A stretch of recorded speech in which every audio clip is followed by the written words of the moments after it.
faltando meia horinha, a gente começa a ver que para a empresa ela tem algumas informações, alguns dados que podem fazer com que a empresa comece medindo para verificar se o resultado que ela planejou no ano anterior, uma vez que o planejamento é sempre feito com antecedência, em regra ela faz o planejamento no ano anterior.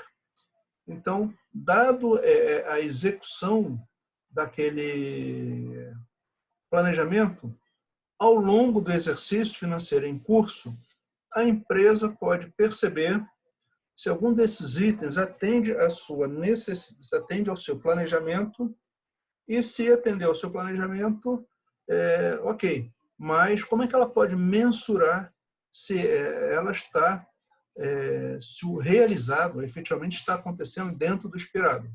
Então, retornando aqui.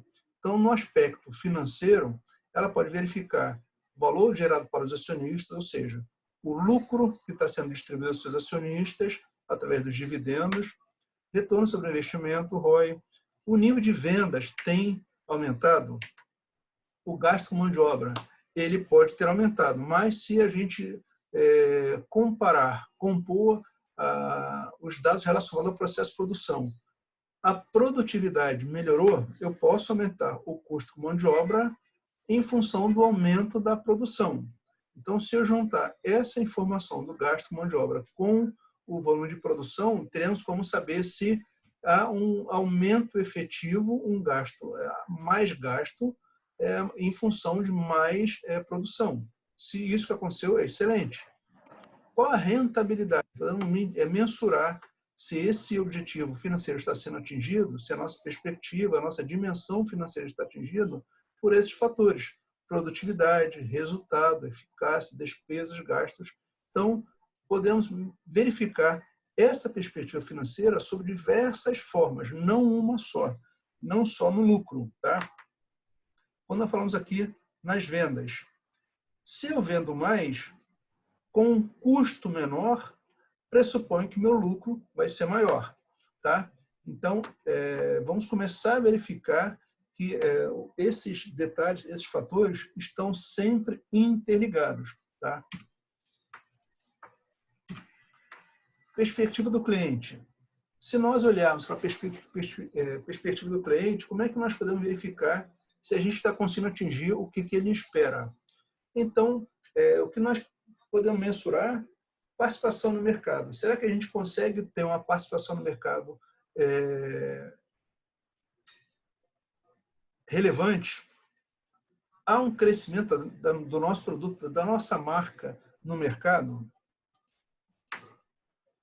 Número de clientes é importante.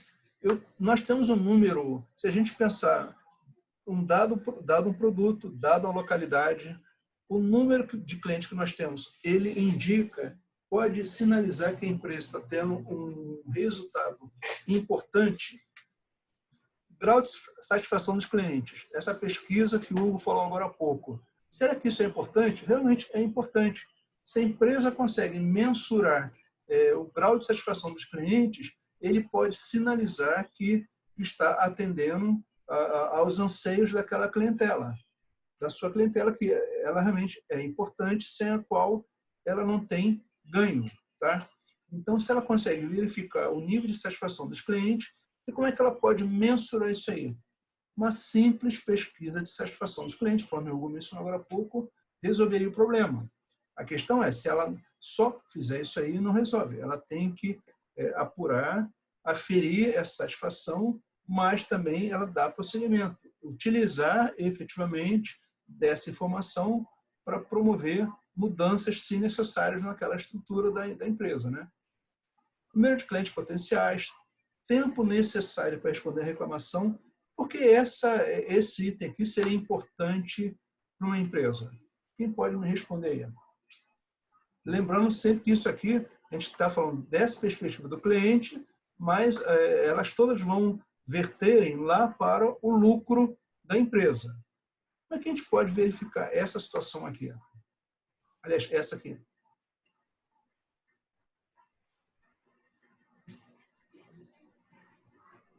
E aí, pessoal? Qual, professor? O do tempo? Isso.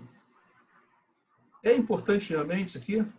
Sim, sim. Porque hoje ninguém quer esperar, né? Eu acho que quando você tem que responder no mínimo tempo possível e a resposta que o cliente quer ouvir, né? Então, assim, você tem que ter esse tempo de resposta sendo o melhor possível, né? O tempo mais aceitável para o cliente e com a solução que ele precisa.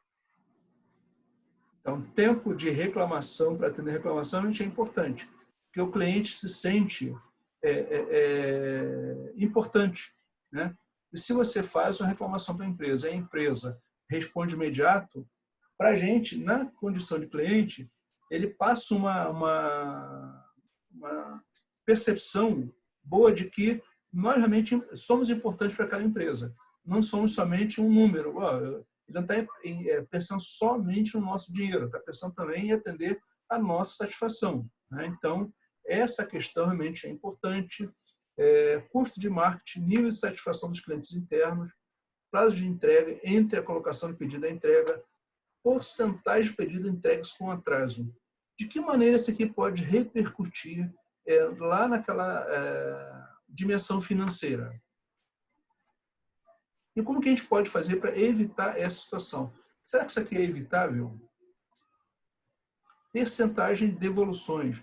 Será que isso é uma coisa de fato importante? Nós estamos falando aqui em pensar no lucro. O resultado final que a gente espera é o lucro. Mas será que se a empresa pensar nisso aqui, uma estratégia em relação ao prazo de entrega, pensar na estratégia de percentagem de pedido de entrega em atraso, percentagem de devoluções, será que são informações importantes para a empresa? Eu quero saber de lucro. Será que isso aqui é importante para mim?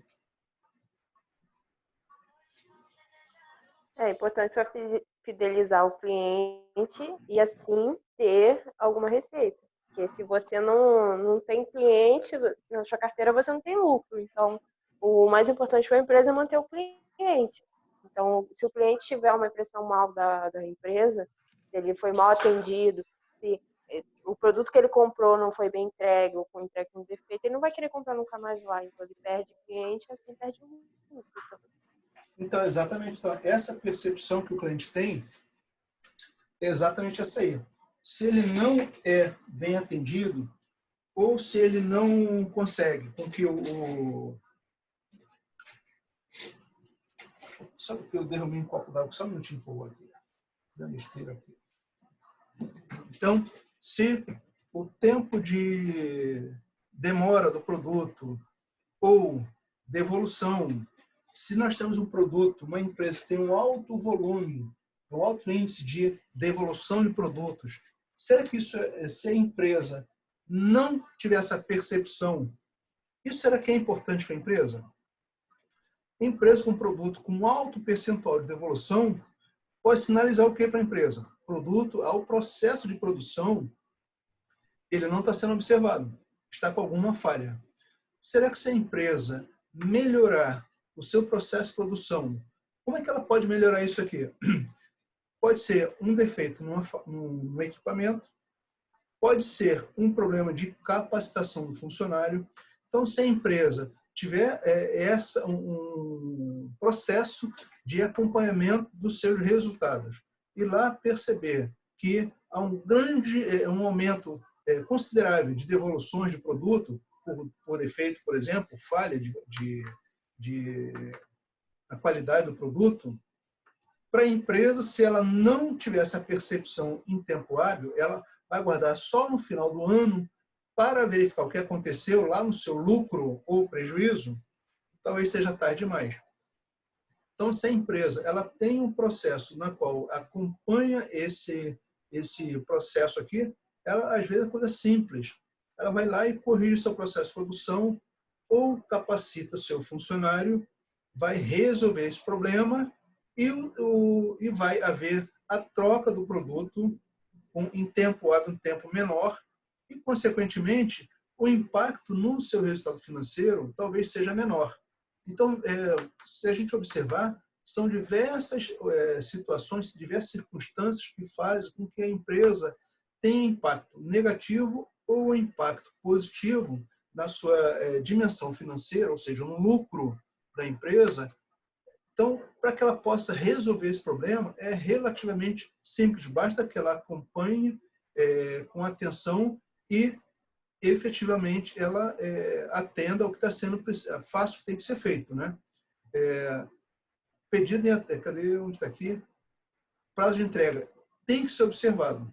Se você faz uma compra e a empresa diz que vai entregar em tal data, procure cumprir aquela data. Se esse pedido percentual de entrega com atraso está muito grande, a empresa tem que trabalhar esse item para que não possa sofrer impacto no seu lucro. Devoluções é a mesma situação. Então, olha quanta coisa a empresa pode fazer dentro da dimensão do cliente. Então, isso aqui não são só essas, tem outras tantas. Tá? Essas são algumas das ocorrências que podemos observar que podem impactar potencialmente na lucratividade da empresa. Gente, alguma colocação a mais em relação a essa perspectiva aqui do cliente? Vocês possam contribuir, colaborar, falar?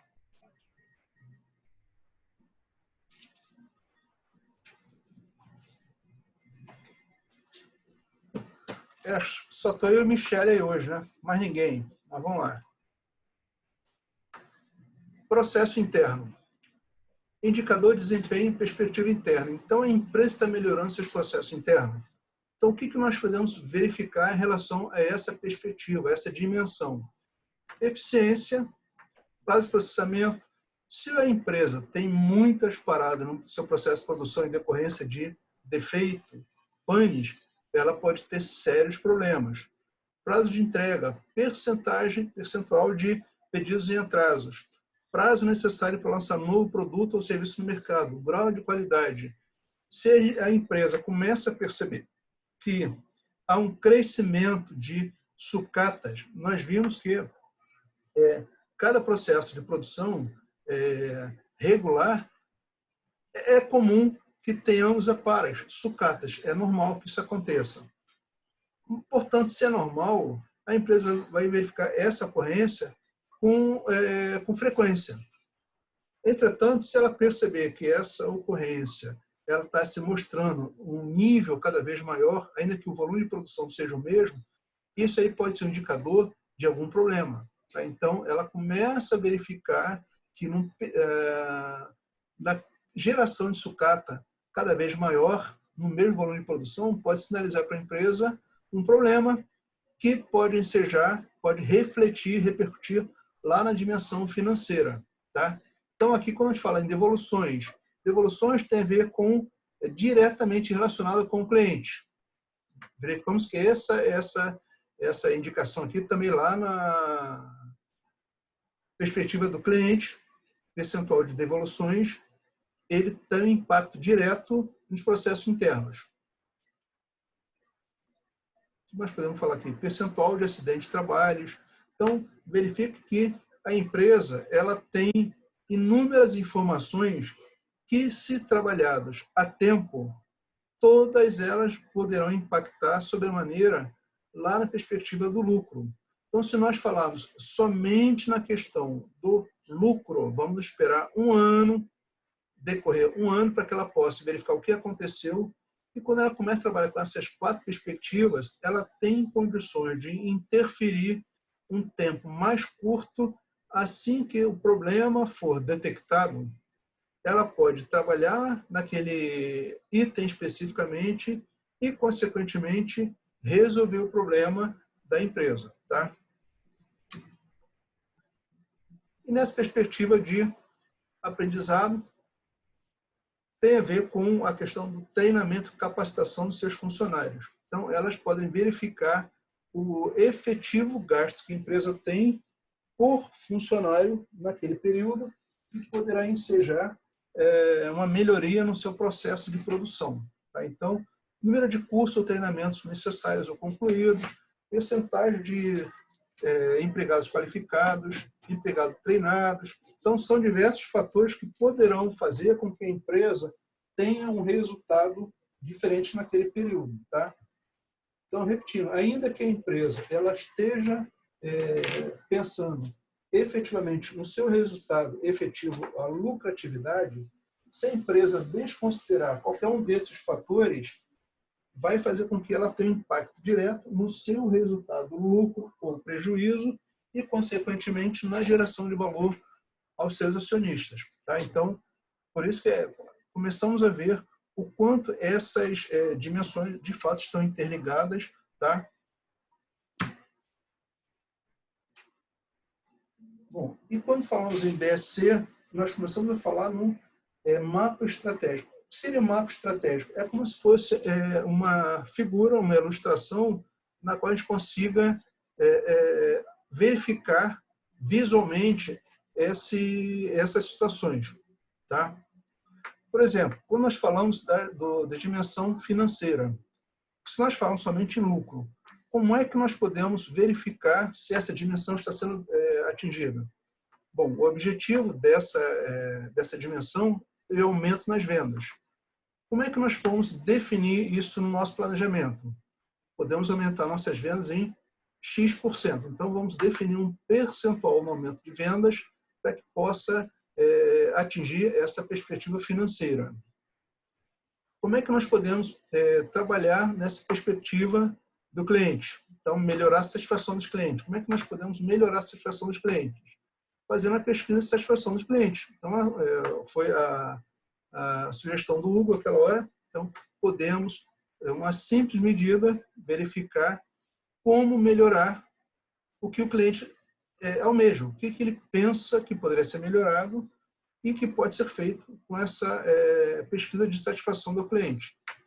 Processos internos. Resposta rápida e precisa às perguntas dos clientes. Então, tempo para responder às chamadas dos clientes sem necessidade de informação complementar. Se a gente consegue ter uma rotina que consigamos dar rápida resposta aos nossos clientes, seja o cliente interno ou externo, então tem um recall, tem o saque, é o serviço de saque implementado que efetivamente ele dê resultado. Porque às vezes a gente liga para um serviço de atendimento ao cliente e você fica muito tempo aguardando um atendimento ou quando atendem não te dão um resultado eficaz. Então, isso realmente é importante. Tá? Aprendizado e crescimento. Então, se a gente pode mensurar isso aqui pelo percentual de funcionários que tiveram efetivamente um treinamento naquele período. Tá? Deixa eu ver, cara, nós temos aqui. Bom, gente, como é que nós estamos aí? Só temos 4 agora aí online. Como é que estamos aí, gente? Tranquilo. Tranquilo? Tranquilo. Tranquilo, professor. Bom, vamos fazer o seguinte, vamos parar nessa tela aqui. A gente retorna nesse assunto na semana que vem. Em relação ao trabalho, vamos só para finalizar aqui nosso encontro de hoje, falar sobre trabalho. Nós temos aqueles 2 orçamentos a serem feitos, né, como parte do nosso P2. E o último assunto que a gente vai falar, como mencionou no início, é sobre BSC. É o tema de hoje aí. Em relação a esse tema, a gente vai tratar, vamos definir essa atividade, tá? Sendo que eu vou definir para vocês ainda lá no portal, vai ser a coisa mais simples. Vou pedir que vocês façam uma resenha falando, explicitando o que é o BSC, qual a finalidade, exemplificando, tá? Então, para esse trabalho aí relacionado ao BSC, vai ser a coisa mais simples, tá? Mas ela é importante que vocês façam, tá? Eu vou formalizar, vou colocar na plataforma, mas já estou adiantando para vocês qual o escopo do nosso trabalho em relação a esse tema, tá? Tá bem. Gente, vamos ficar por aqui, porque os demais já foram embora, já saíram. Acho que não está vendo muito interesse, então vamos parar por aqui hoje aqui. Tá bom? Tá bom, professor. Gente, qualquer coisa me coloco à disposição de vocês, tá?